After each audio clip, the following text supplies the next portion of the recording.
Sony is not going to be happy about this one because things are continuing to accelerate, not only on the PR front when it comes to their move to discontinue physical media January 2028, because we have another pretty big source covering this kind of in depth, but also on the development side from the community, the homebrew scene, people who maybe are a bit frustrated with Sony, taking it out on them in a different kind of way, because we are seeing acceleration right now around a PlayStation 5 emulator. Actually, not just one, multiple emulators. And this is where things get a little dicey for Sony if they are indeed about to enter a prolonged cross-gen period. But we'll go over all of that here today. So if you guys enjoyed the video, hit the like button and subscribe if you're new. So first I want to jump over here. This is RPCSX. Now, there are, again, 3 different emulators that I've seen making the rounds recently, and it really started to blow up, I'd say, in the last week or so,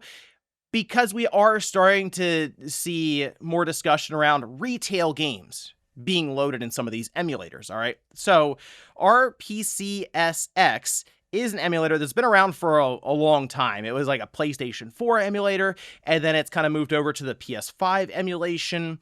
And the thing they also mentioned at the top here, and this is very important, by the way, for PS5 emulators, for the longest time, there have been, we'll say, bad actors who used too good to be true kind of stories or emulators. And this isn't necessarily new to the PS5. It's been ongoing for a long, long time to kind of pose as an emulator, and it's just like malware or something. So they do say at the top that this is the only official RPCSX site, and others such as RPCSX.com, which can be kind of confusing, obviously. They're not affiliated with them. This is their GitHub page, and they've spent quite a bit of time, of course, building this out. But the idea here with these emulators is there is some crossover and collaboration based on some of the language and notes that they have. So it is a pretty big concerted effort right now, go figure, for people to be able to recreate the PlayStation 5 system on PC.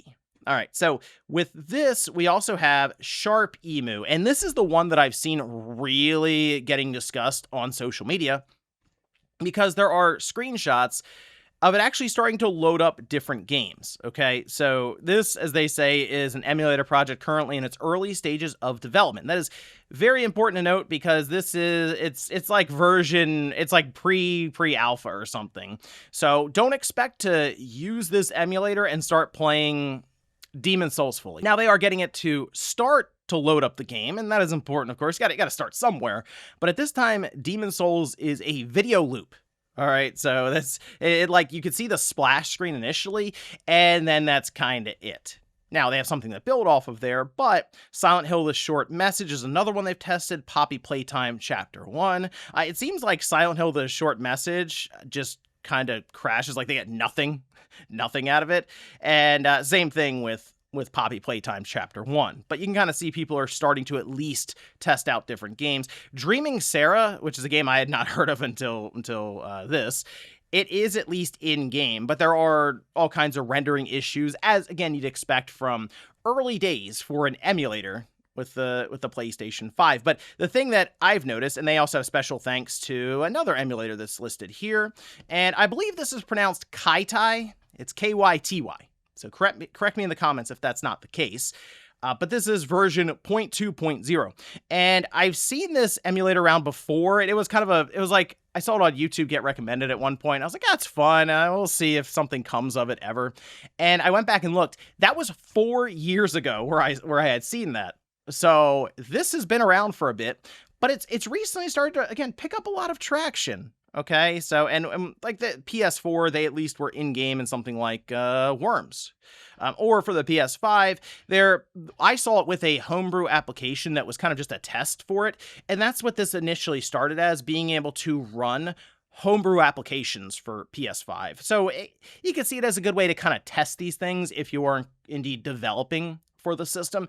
But in that case, it's like triangles that were just being shown and like bouncing around, that kind of thing. And they are currently building it on Windows. I've seen some mention that they're going to try to also push it over to Linux.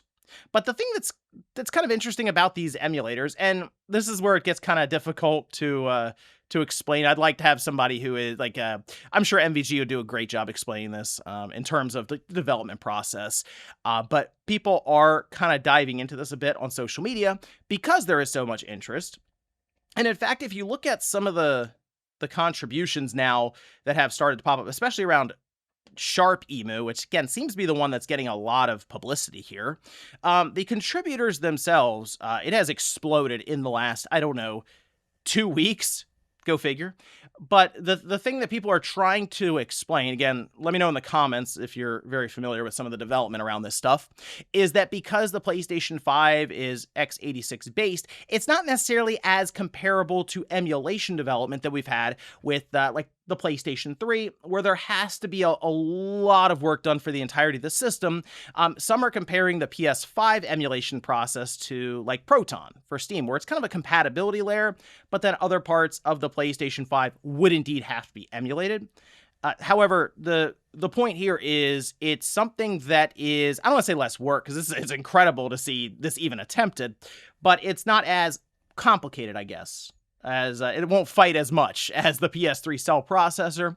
That is just a nightmare, and that one is like, that's shocking enough that can actually be emulated now on any hardware.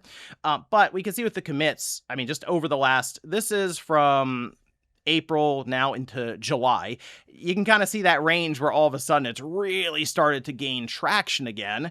And it does seem to coincide with, you guessed it, what Sony has been doing recently with the announcement of discontinuing physical media. It's like, hey, there's not, I mean, if you look at the PS5, there's only so many PlayStation 5 only games, even from Sony themselves, but there's still like 20 something, I think. So if you are interested in getting those over to maybe the PC, you would look at this and go, here's a great shot at it. Let's see what we can do with this. And the thing I've noticed with the PS4 emulation, it's gotten better, but they seem to be more game specific than anything. So Bloodborne, it actually plays well on PC. People are like 4K 60 or what have you, and you need pretty powerful hardware for that. But if you attack it as like a 720p or a 1080p game at 60 frames per second, it's manageable on, we'll say, modest hardware. But I've seen things like Gravity Rush, and they release it as an emulator for PS4 specific for that game. And I do wonder with the handful of PS5 only games if that will be another approach that people take. But keep in mind, a prolonged cross-gen period would mean that Sony, while they are seeing this as early days, they could end up having to contend with it if cross-gen goes into mid-2030s.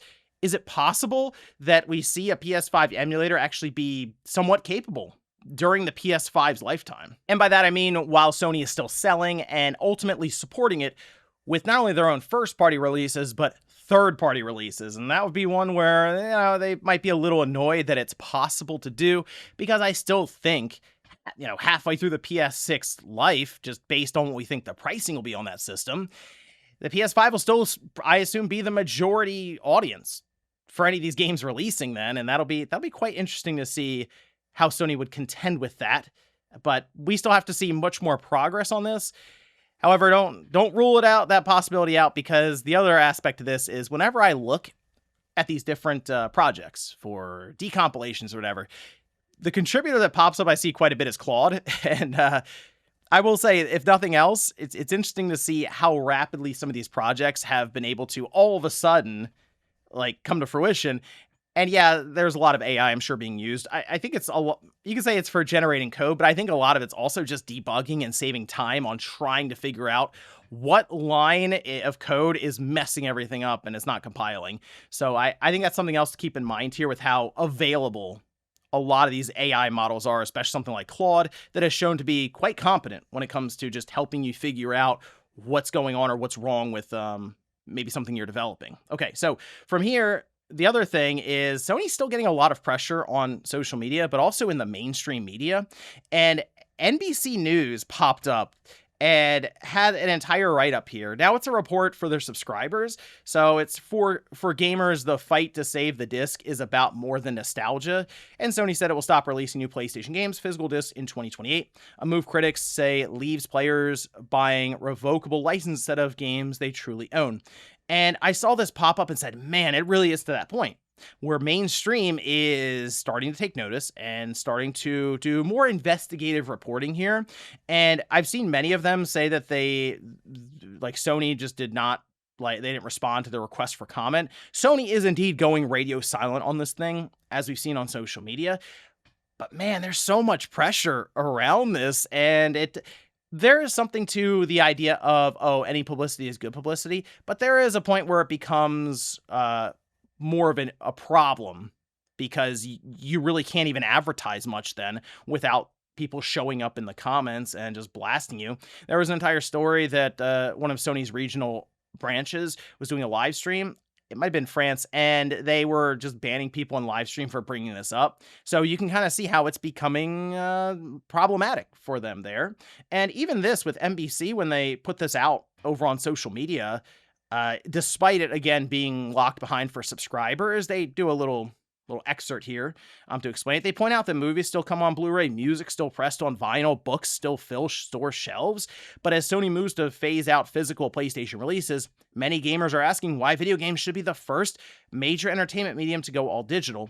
And I think that is a fair point, in that, yeah, if you go to Walmart, I'll go to Walmart, and there's still an entire movie section with DVDs there.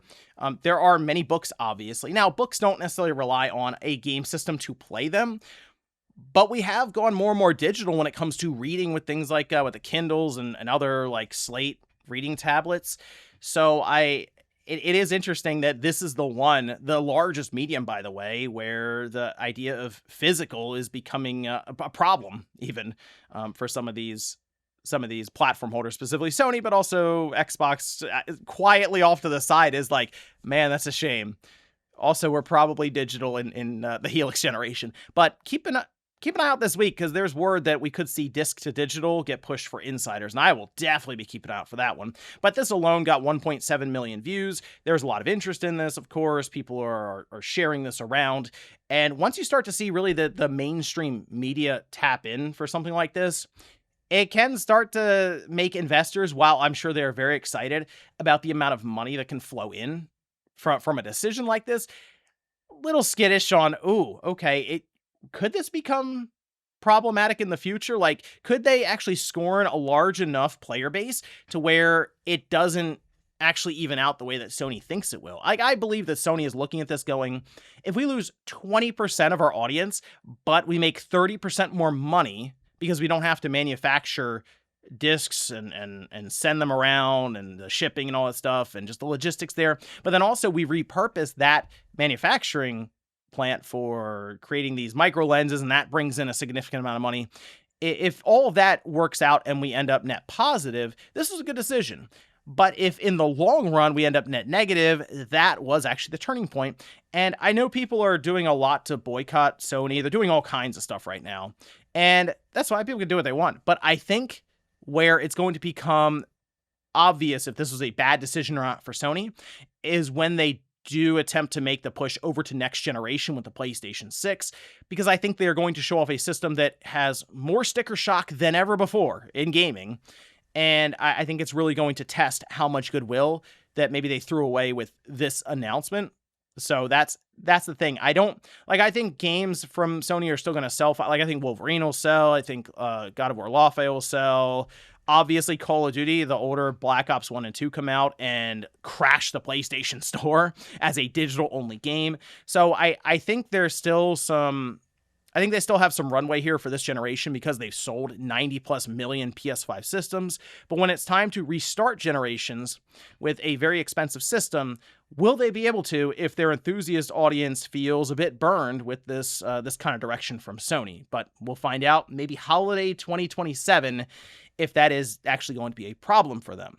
But let me know what you guys think about this down below, whether it's the emulation scene all of a sudden exploding around PlayStation 5 games. Do you think in the next 5 years, we'll say, we could see full-on retail PS5 games launching, loading, and being able to play from start to finish on PC? And what do you think about the mainstream news starting to really look into this with investigative reporting and kind of ratcheting up some of the pressure on Sony? Thanks, guys, for watching, and I'll see you next time.